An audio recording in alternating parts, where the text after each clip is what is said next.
Nesta aula número 9, vamos ver o caso de fronteira móvel ou móvel funcional. O que vimos anteriormente foram dois casos extremos.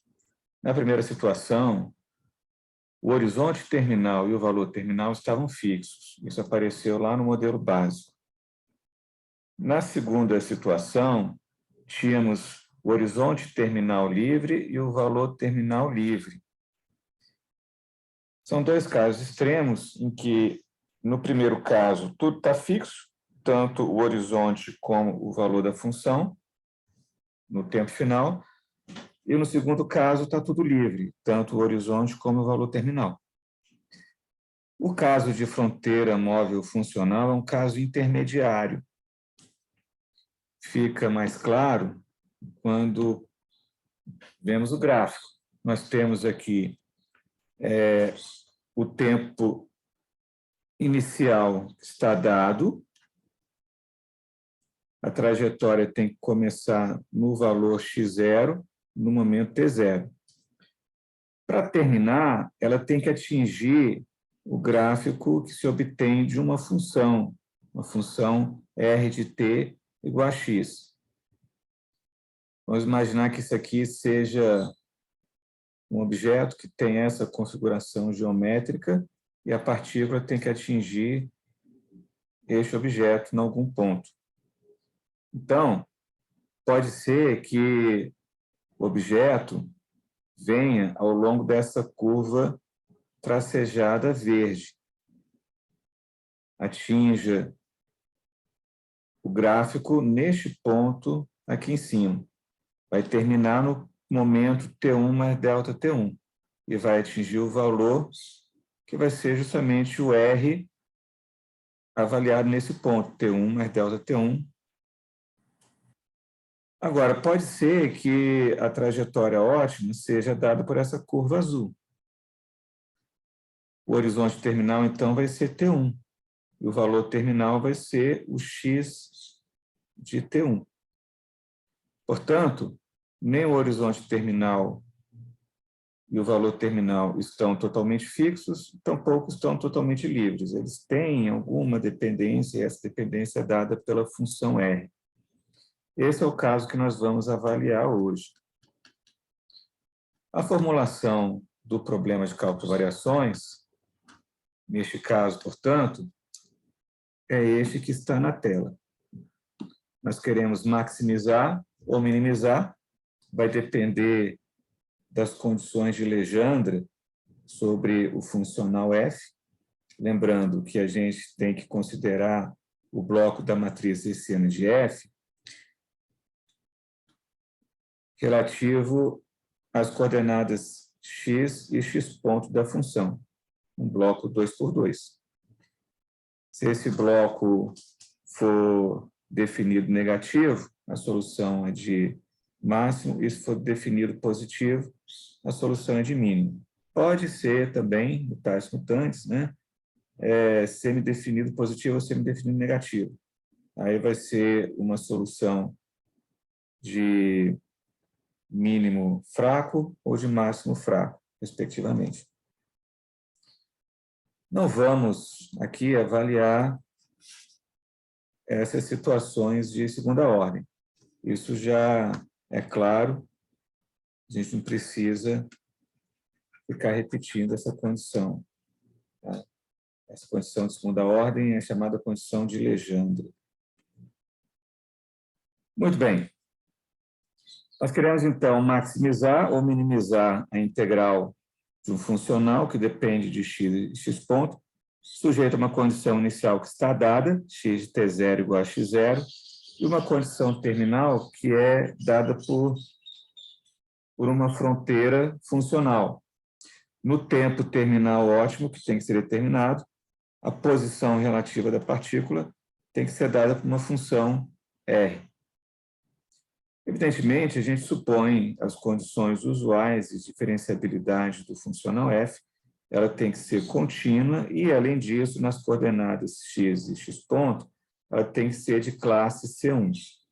A gente supõe também que a função restrição de fronteira, R, é também de classe C1. e a função que estamos procurando, x, é de classe C1. No compacto T0, T1. O problema é que o ponto terminal desse compacto é determinado endogenamente. Tem que ser determinado de forma ótima. Portanto, o domínio de definição dos elementos factíveis ou as funções admissíveis é idiosincrático, varia de acordo com a função. A gente não precisa se debruçar sobre uma série longa de cálculos agora, porque já temos os instrumentais que foram dados nos modelos anteriores. Aqui na tela vocês estão vendo de que forma o caso que vamos analisar hoje é um caso intermediário, foi o que eu acabei de falar. E se nós lembrarmos da aula em que o horizonte terminal e o valor terminal estavam livres, vamos nos recordar que no processo de derivação da condição de primeira ordem, e isso foi lá na aula 8, nós encontramos a seguinte expressão: a integral de uma função, que aparece na equação de Euler, vezes a perturbação h, mais, aí tínhamos esse resíduo que aparecia aqui, essa expressão. Foi a partir dessa expressão, utilizando o fato de que essa igualdade tem que acontecer para todo desvio admissível h e para todo delta,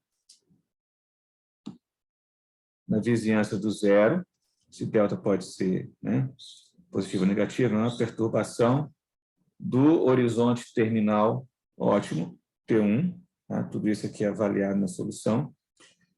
A gente encontrava a equação de Euler através do lema fundamental do cálculo de variações. Essa expressão entre colchetes tinha que ser igual a zero, isso era a equação de Euler. E também tínhamos isso aqui igual a zero, que era uma condição de transversalidade para determinar uma das constantes que apareciam, integração, porque tinha a condição inicial, não era suficiente, porque a equação de Euler vai resultar numa equação diferencial ordinária de segunda ordem.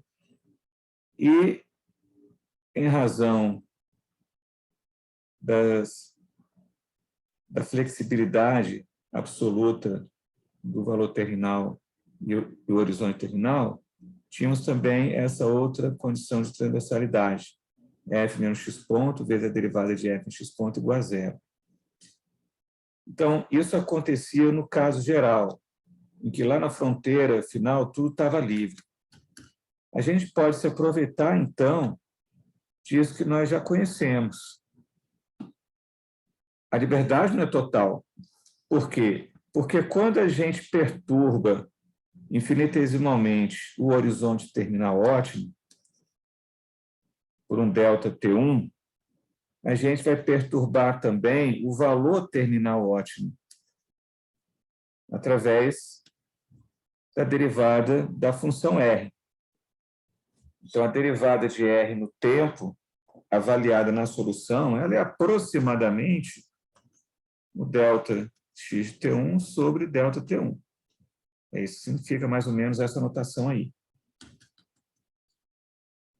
Portanto, a gente pode, através desse raciocínio bem simples, substituir esse delta x1 nessa expressão aqui em cima e deixar tudo em função do delta T1 e colocar tudo dentro da mesma expressão. Quando a gente faz isso, nós obtemos essa expressão em vermelho. Lembrando que a gente simboliza essa primeira integral pela integral da equação de Euler. Claro, tem a função h envolvida aqui. O que nós temos, então, é a seguinte expressão. Se aqui a gente puser um h, né, para ficar mais claro.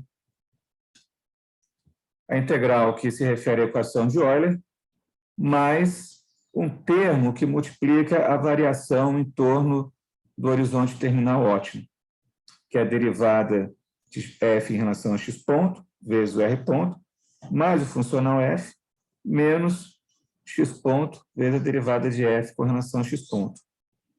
É o que a gente encontra quando substitui o ΔX1, dado nessa expressão, na equação que a gente obtém. A gente vai obter essa equação se nós repetirmos todos os passos daquela aula 8. Só que agora, neste ponto, a gente tem a liberdade de fazer uma manipulação mais precisa. Rearranjando os termos, a gente pode colocar em evidência a derivada de f com relação a x ponto e fatorar r ponto menos x ponto, que é o que aparece aqui. A função f fica separada, tudo isso avaliado no ponto T1, vezes a perturbação em torno do horizonte terminal ótimo. Tudo isso aqui tem que ser igual a zero. Toda essa expressão aqui tem que ser igual a zero.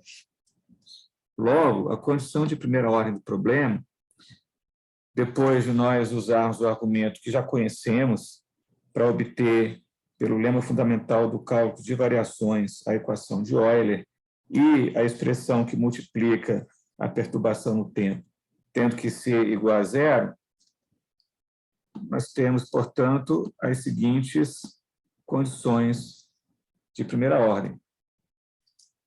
A primeira delas é a equação de Euler, a nossa velha conhecida. A terceira é a condição inicial, que tem que ter. Temos aqui uma condição de transversalidade, com um formato ligeiramente diferente, porque aparece esse termo, multiplicando também a derivada de f com relação a x ponto. Tudo isso avaliado no horizonte terminal ótico, T1. E a restrição funcional terminal. No tempo 1, o x de T1 tem que valer o R de T1. O x de T1 é o que a gente denotou, né, em várias aulas, e aqui também, eventualmente, por x1. Nós temos duas constantes de integração que surgem da resolução da equação diferencial de segunda ordem, que decorre, por sua vez, da equação de Euler. Temos o horizonte terminal, T1, e o valor terminal x1 para determinar. Portanto, 4 condições são necessárias para resolver o problema. Expressando a condição de primeira ordem com uma notação mais sintética, temos a equação de Euler, a condição de transversalidade, a condição inicial e uma restrição que se refere ao valor terminal, que está dada no problema. E com isso concluímos este caso do cálculo de variações com fronteira móvel funcional. Até a próxima aula.